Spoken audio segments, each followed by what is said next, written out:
18h28, bienvenue à ceux qui nous retrouvent à l'instant sur Jambo, ceux qui nous écoutent naturellement sur la 91.0 en modulation de fréquence ou encore sur l'application Jambo FM téléchargeable via App Store et Play Store parce que la radio est très digitale, donc merci de rester connecté sur notre fréquence ou même de nous regarder chaque soir comme à la télé sur notre page Facebook Jambo FM Direct. Et dans le fauteuil de l'invité ce soir, nous recevons une dame, c'est le pasteur, coach et organisatrice d'événements Isabelle Kitty. Pasteur, coach et organisatrice de cet événement, oui. On en parle avec elle ce soir. Isabelle est avec nous, bonsoir. Bonsoir, merci pour votre accueil. Bienvenue sur Jambo, vous allez bien? Très bien, merci, grâce à Dieu. Cameroun, on arrive. Le salon du savoir-faire, 14e édition quand même.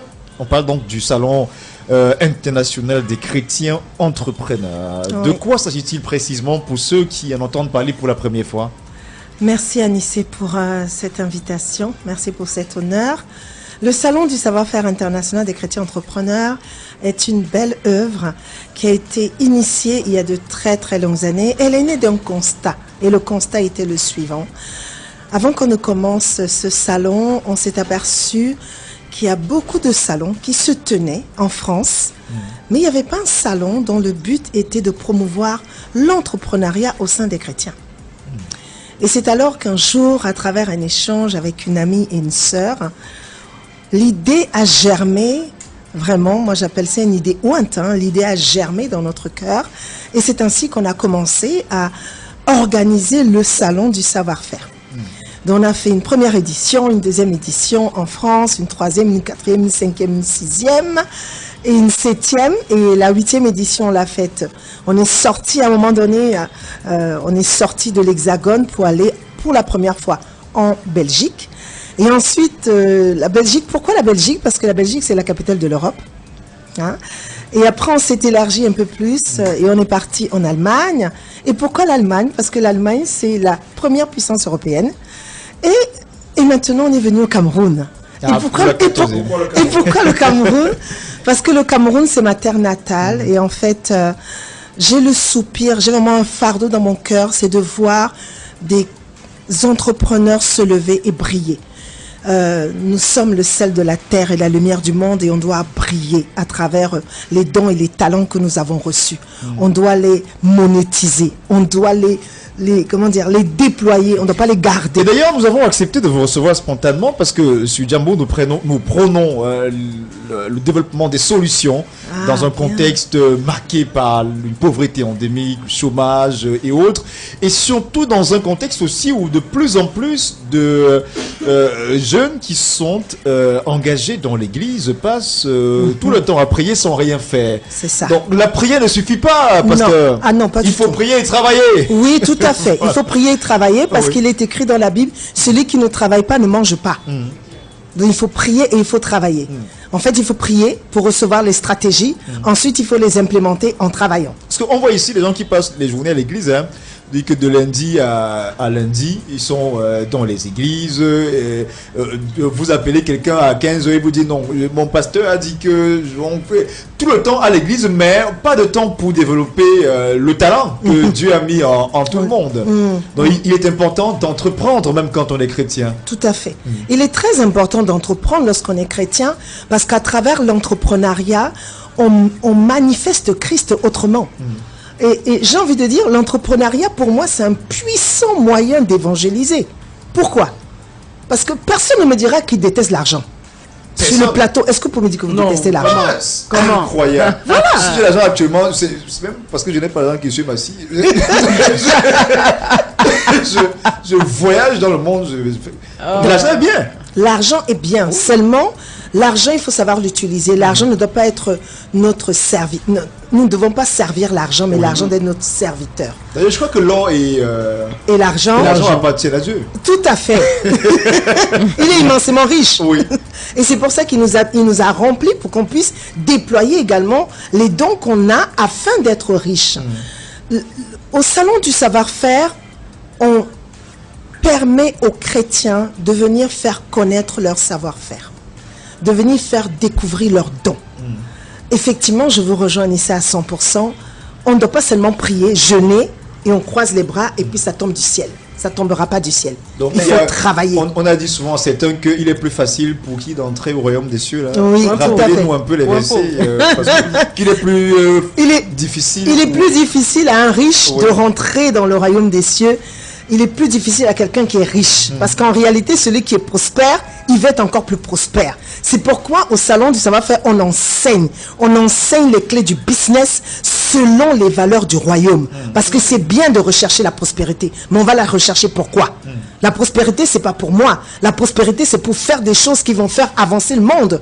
La prospérité, c'est pour qu'à travers l'argent qu'on a reçu, que d'autres puissent bénéficier de cet argent et qu'on puisse bien entendu se faire du bien à soi, mais aussi faire du bien aux autres. L'argent, c'est pour ça que je dis l'argent doit être notre serviteur et nous le serviteur de l'argent. On ne doit pas être esclave de l'argent. Parce que lorsqu'on est esclave de l'argent, on passe de l'autre côté, dans l'autre camp où l'argent devient maman. Or, l'argent, en fait, doit nous servir à déployer notre potentiel. L'argent doit nous servir à gagner, à aller dans des sphères d'influence où on n'aurait jamais pu accéder. Il y a un verset qui dit, la sagesse du pauvre est méprisée. Mais c'est normal. Celui qui est pauvre, qui va l'écouter? Personne ne va écouter les pauvres. Oui, par contre, on peut arriver à mener des gens à Dieu lorsqu'ils vont voir à travers cette personne comment est-ce qu'elle est élevée en dignité, comment est-ce qu'elle est prospère. Et c'est pourquoi lorsqu'on parle de la prospérité, lorsqu'on utilise ce mot, ça fait toujours peur parce qu'on se dit, oh là, la prospérité, ça veut dire quoi? Mais la première prospérité lorsqu'on est chrétien, c'est d'avoir Dieu dans son cœur. La première richesse. Oui. La première richesse, c'est d'avoir Dieu dans son cœur. Parce que si on n'a pas Dieu dans son cœur et qu'on ne marche pas lorsqu'on a Dieu dans son cœur, selon les valeurs qu'il prône, on n'est pas prospère, on est pauvre. Il y a un artiste, philosophe de son temps qui a dit comment aider les pauvres si je suis pauvre moi-même. Donc, même pour venir en aide aux autres, il faut déjà avoir un peu. Exactement. Parce que, vu que tous les jours, on vous pose des problèmes, il faut trouver des moyens pour venir en aide aux autres.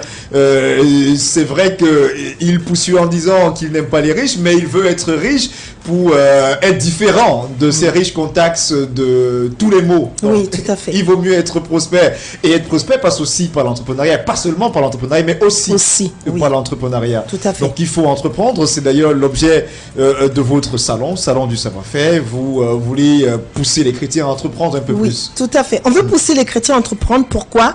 Parce qu'au jour d'aujourd'hui, si vous vous rendez bien compte, avec un seul revenu, on ne s'en sort pas. Vous êtes d'accord avec moi? Non, c'est difficile. Si on a juste un revenu salarié, aujourd'hui, beaucoup de personnes ne s'en sortent pas. Lorsqu'on arrive au milieu du mois, il n'y a plus rien sur le compte en banque, il n'y a plus rien dans le porte-monnaie. C'est beaucoup, hein, pasteur. Beaucoup, c'est la première semaine. Waouh. On va bousser les têtes parce qu'on vit à crédit. Dès que tu prends là, tu donnes le bailleur, tu donnes pour le boutiquier du coin, tu payes les factures. La deuxième semaine, tu es déjà en mode gars. Il n'y a rien. Moi, même dit cool, je vais d'abord gérer. C'est compliqué. C'est compliqué, les Camerounais vivent. C'est pour ça que même les jours fériés, le dehors est rempli, les gens travaillent parce que les gens doivent sortir, sinon il n'y a rien. Donc ils doivent apprendre à diversifier leurs sources de revenus. Oui, tout à fait. Le chrétien, et je dirais tout être humain, doit apprendre à avoir plusieurs sources de revenus. Aujourd'hui, moi à l'époque de mes parents, vraiment, ils travaillaient, ils restaient longtemps dans leur travail, ils avaient des bons salaires, des salaires très confortables. Ils pouvaient avoir un seul travail et s'en sortir. Et s'en sortir même très bien. Ils finissaient le travail à 15 heures de la nuit. Les fonctionnaires finissaient très tôt, ils rentraient à 15 heures. Ils pouvaient s'occuper de la famille, des enfants, et tout allait bien. Mais aujourd'hui, avec un salaire de fonctionnaire, si tu ne pilles pas les caisses publiques et tout. Exactement. Je vais donner un exemple. On est dans un quartier où il y a, à côté, il y a comment on appelle ça, la société de train. Le nom m'échappe, le nom de la... Camrail. Camrail. Juste ici, en face de nous. Voilà, juste en face de nous. Et mon père a été directeur commercial de la Camrail. Et effectivement, quand il rentrait, il n'avait plus rien à faire. Il repartait au bureau le lendemain. Et on n'a pas eu besoin de quoi que ce soit. On avait tout ce dont on avait besoin. Parce qu'effectivement, à cette époque-là, avec un salaire, un haut salaire, on s'en sortait. Aujourd'hui, C'est difficile de s'en sortir avec un haut salaire. C'est pourquoi il faut multiplier les sources de revenus. Et quand je parle de l'enseignement qu'on donne au salon, on enseigne le business selon des valeurs chrétiennes. On enseigne le business, j'ai envie de dire, devenir prospère sans compromission. C'est justement quoi Sans le business compromission. selon les valeurs chrétiennes? Mais le Parce but- qu'on sait que dans les affaires, il faut être le plus high. Le plus high, ça veut dire que le plus dangereux. Eh Si oui. tu t'amuses, on te frappe. C'est quand tu tables. C'est là où, effectivement, lorsqu'on est dans une alliance avec Dieu, on fait toute la différence. On a un chrétien différent. On a un entrepreneur différent. Tout à fait. On est un entrepreneur différent qui prône des valeurs fortes, des valeurs profondes, des valeurs qui transforment la vie des personnes. Et c'est ce qu'on veut enseigner le 12 avril prochain au Crystal Palace. Donner en fait des conseils pratiques aux personnes pour leur dire c'est possible d'entreprendre, c'est possible d'être prospère dans l'entrepreneuriat et c'est possible d'entreprendre avec des valeurs fortes, en restant intègre, sans rentrer dans la compromission. C'est vraiment possible. J'ai envie de dire, c'est d'une évidence même. Mais il faut venir recevoir ces clés. C'est pourquoi nous invitons vraiment un très grand nombre de personnes à venir. Venez recevoir les clés. Venez découvrir des exposants, j'ai envie de dire, qui ont un parcours très inspirant. Lors de ce salon, il y a différents thèmes dans les conférences. Il y a une conférence, par exemple, c'est un atelier qui va être animé par une sœur qui se prénomme Carole et son nom de famille c'est Yonke. Elle va animer une conférence, un atelier et le thème c'est comment en 2025 fructifier ses dons. Comment fructifier ses dons? Parce que beaucoup ont des dons. Mais j'ai entendu tellement de personnes me dire, mais je commence par quoi? Parce qu'il y en a qui sont conscients des dons qu'ils ont. Mais il y a un mélange dans leur esprit. On ne sait pas comment faire. Exactement. Le premier pas. On Tout commence à fait. pas où? Oui, c'est ça. Donc mais c'est un atelier très pratique parce qu'elle a pu, à travers les dons qu'elle a, comment dire ça, développer pas un business, mais plusieurs business. Mais elle est partie de rien. Et lorsqu'elle va partager cela, on va se dire, waouh, mais comment est-ce que quelqu'un peut devenir prospère avec juste ça? C'est pourquoi je dis, prenez vos places, venez. Le 12 avril, on a décidé en fait de faire quelque chose qu'on ne fait pas en France, Anissé. En France, lorsqu'on fait un salon, l'entrée du salon pour visiter les stands est payante. C'est normal. Je veux dire, une entrée gratuite, ça n'existe pas. Mais là, on a décidé de faire l'entrée pour visiter des stands gratuitement. On veut qu'il y ait du monde. On veut que les gens voient. Moi, j'ai envie de dire ce verset biblique que j'affectionne qui dit « Viens et vois ». Je veux dire à mes frères camerounais, venez et voyez. Venez voir ce que des hommes et des femmes peuvent montrer, peuvent faire. Ça va donner des idées à d'autres d'entreprendre. Plusieurs personnes sont venues en tant que visiteurs au salon. C'était des visiteurs. L'année d'après, ou le salon d'après, ils sont devenus exposants. Pourquoi? Ils se sont dit, ah, non, non, non. Si cet homme s'est levé, moi aussi je peux me lever. Si cette femme a eu le courage, malgré toutes les limitations qu'elle avait, de se dire, non, moi aussi je peux y aller, mais moi aussi je vais y aller. Donc, le salon a également cette vocation d'amener des visiteurs, les visiteurs d'hier, à devenir les exposants de demain. Et je peux vous dire qu'il y en a plusieurs qui ont changé de, j'ai envie de dire, changé de camp. Ils sont partis du camp de je suis juste salarié au camp de je suis salarié entrepreneur. J'ai commencé par là. Et quand quelqu'un me dit, il y a des gens qui disent, ah mais j'ai rencontré par exemple un frère l'année dernière quand je suis venu au Cameroun au mois d'octobre qui me dit, moi j'attends d'avoir beaucoup d'argent pour entreprendre. Je lui dis, ah toi tu es un gros menteur. Et pourquoi je lui ai dit ça? Mon époux et moi on a commencé l'entrepreneuriat avec même pas 50 euros. Je vous assure. Même pas 50 euros. Donc lorsque quelqu'un me dit, oui, je n'ai pas d'argent, je lui dis non. Tu attends, commence avec le peu que tu as. Tu as 10 000 francs, tu peux commencer avec 10 000 francs. Il faut rappeler que même pas 50 euros, ça veut dire à peine 35 000 francs CFA. Oui, c'est ça. Merci beaucoup. Mais il y en a, nous on a commencé avec ça. On n'avait même pas 50 euros. Donc c'est une manière de dire, on peut commencer avec le peu qu'on a. Dans la Bible, il y a l'histoire d'un homme, d'un prophète qu'une femme est allée voir, elle n'avait rien. Et elle était pauvre, elle était très pauvre. Et le prophète lui dit, qu'est-ce que tu as dans ta maison? Elle lui dit, je n'ai qu'un tout petit peu d'huile. Et le prophète lui dit, ok, prends cette huile. Va demander à tes voisins des vases vides. Et tu vas commencer à remplir. Et cette femme est allée demander à ses voisins des vases vides. Et le prophète lui dit, non, prends pas un petit, non, prends un grand nombre de vases. Et elle a pris un grand nombre de vases. Et il lui dit, rentre dans ta maison, rentre dans ta chambre, ferme la porte et commence à remplir. La dame, la multiplication s'est produite dès lors qu'elle a commencé à remplir le premier vase et elle avait juste un petit peu d'huile. Qu'est-ce que ça veut dire? Ça veut dire qu'à travers le petit peu qu'on a, la multiplication peut se produire. Pourquoi? Il faut bien commencer quelque part. Oui. Il faut commencer quelque part. Mais il faut commencer, j'ai envie de dire, astucieusement. Il faut commencer avec des connaissances. Nous, on a commencé... On n'avait pas, de formation.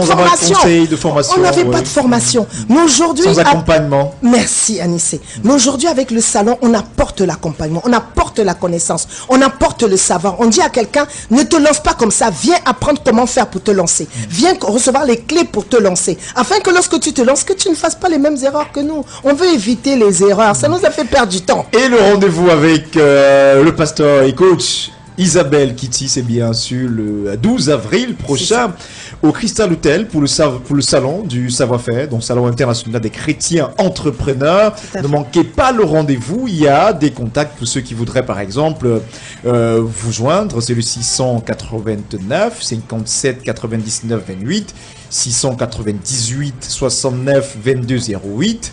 Voilà, les deux contacts pour le Cameroun, pour le WhatsApp par exemple, plus 33 670 96 41 65. Vous avez donc l'occasion d'y aller comme exposant, participer comme visiteur tout simplement, comme voilà, réseauter aussi, rencontrer des gens, bénéficier naturellement de ces différentes animations avec une coach pasteur qui donne envie d'y aller, parce que quand elle vous explique un tout petit peu le mécanisme, toujours le sourire, vous avez tout de suite envie d'y aller. Oui, elle a le sourire, elle a envie. On a envie de vous laisser parler pendant plus de minutes que ça. Oui, parce que et dans un pays comme le nôtre où les discours sont de plus en plus négatifs et les jeunes meurent tous les jours sur le chemin du départ, le discours est anxiogène. Paul bien fait, pas si tout est compliqué, on veut mourir. Mais ce discours change un peu du contexte de Pastoudon. Dites encore ça, que les gens doivent entreprendre. Permettez-moi, Anissé, de rajouter quelque chose. Ce que j'ai envie de dire, c'est que, mais ce que vous venez de dire, ça match bien avec la première conférence. La première conférence, le thème, c'est 5 clés pratiques pour devenir une bénédiction pour ton pays au lieu d'en attendre des miracles. Voilà. Plusieurs disent, j'attends que les choses changent, mais toi, tu dois faire changer les choses. N'attends pas. Tant que le régime est en place, on ne peut rien faire. Voilà. On ne peut rien faire. Voilà. Mais si on est fataliste comme ça, on va rien. On va nulle part. On va nulle part. En fait, permettez-moi, on se tire une balle dans la tête. Mais c'est pas ce qu'il faut faire. Parce que si on se tire une balle dans la tête, on va en enfer. Or, Dieu veut qu'un grand nombre soit sauvé. C'est pourquoi on doit se dire, mais qu'est-ce que je peux faire? Tu as 10 doigts. Avec tes 10 doigts, qu'est-ce que tu peux faire? Avec la sagesse, l'intelligence. Mais j'ai envie de dire à quelqu'un, mais tu es tellement intelligent. Je t'assure, tu es tellement intelligent. Assieds-toi seulement et dis-toi, je vais juste réfléchir et écrire ce que je sais faire et ce que j'aime faire. Qu'est-ce que tu kiffes? Qu'est-ce qui brûle en toi? Qu'est-ce qui te passionne? Parce que souvent, c'est dans la passion qu'il y a l'argent. Je vous assure. Je suis coach. Quand j'étais petite, on me disait, mais celle-là, c'est la pie. On m'appelait la pie. Dans toute la maison, parce que je parlais tellement qu'on m'appelait la pie. Alors, regardez ce que Dieu a fait de la pie.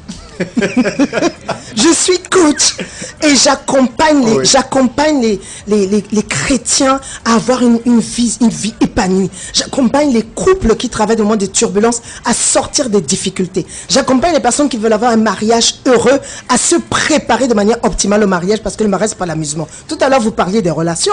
J'ai entendu un débat très houleux sur les relations. Je vous assure que le mariage, c'est pas la blague. On rentre pas dans le mariage comme ça. Voilà. Il faut se préparer à rentrer dans la relation. Il faut le dire ça, parce que beaucoup tombent dans le mariage comme ça. Et après, ils sont dépassés. Oui, ils veulent même fuir. Mais surtout les jeunes filles. Oui. Pourquoi seulement les jeunes filles? Pourquoi seulement les jeunes filles? Moi, je dirais plutôt les hommes. C'est vrai? Je connais beaucoup d'hommes qui veulent fuir la maison. Oui. Ça commence même le jour du mariage.